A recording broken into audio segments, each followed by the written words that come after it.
আসসালামু আলাইকুম সভাপতি সাহেব, কি অবস্থা? ভালো আছেন?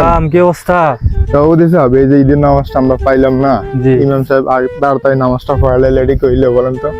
ওই তো ইমাম সাহেব যাইতেছে, দাঁড়ান ওখানে জিজ্ঞাসা করতে করে আর চলেন তো। এই ইমাম সাহেব এদিকে আসেন তো। আসসালামু আলাইকুম। ওয়ালাইকুম আসসালাম। ভালো আছেন? এই তো আলহামদুলিল্লাহ ভালো, আপনি কেমন আছেন? আলহামদুলিল্লাহ।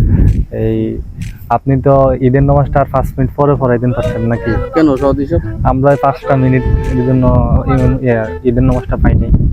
ঈদের নামাজটা আপনি ভান নাই, আপনি দেরি করলেন কেন? ঈদের নামাজটা তো আপনারাই ধার্য করেছেন যে 8টা বাজে, এটা তো আমি করি নাই। জি আমি তো আমার টাইম মতো ঠিক মতো আছি, তাহলে আপনারা দেরি করলে তো আমার জি, আমি ঈদের না সভাপতি, আমার কথা তো ভালো লাগলো না। আমরা সেক্রেটারি, উনি সভাপতি, আমগো রেখে কেন নামাজ পড়াইলেন? আরে ভাই, আপনি বুঝেন না কেন? আপনি সভাপতি সেক্রেটারি ঠিক আছে, কিন্তু তাই বলে তো এত একজন দুজন মুসল্লি না, শত শত মুসল্লি। আরে হাজার মুসল্লি থাক, আমরা দুইজন না নামাজ কেন পড়বেন আপনি? এটা কি হয়? না না, আপনি কাল থেকে আর আসবেন না, আমরা আপনাকে রাখবো না। আর একটু বেয়াদব ইমাম আমাদের দরকার নেই, আমরা নতুন ইমাম নিব। আপনি নতুন ইমাম নেন, আলহামদুলিল্লাহ, ভালো কথা। ঠিক আছে, যান আপনি যান। মাঝখান থেকে এইভাবে কথা বলতে পারেন না। ঠিক আছে, আপনি আপনার আমাদের সাথে সাথে পরে যে কথা কাজটা বলবো। করেন যান ঠিক আপনি। হইলো? আচ্ছা ঠিক আছে। ঠিক আছে, আমাদের মান সম্মান খাইয়া ফেললেন।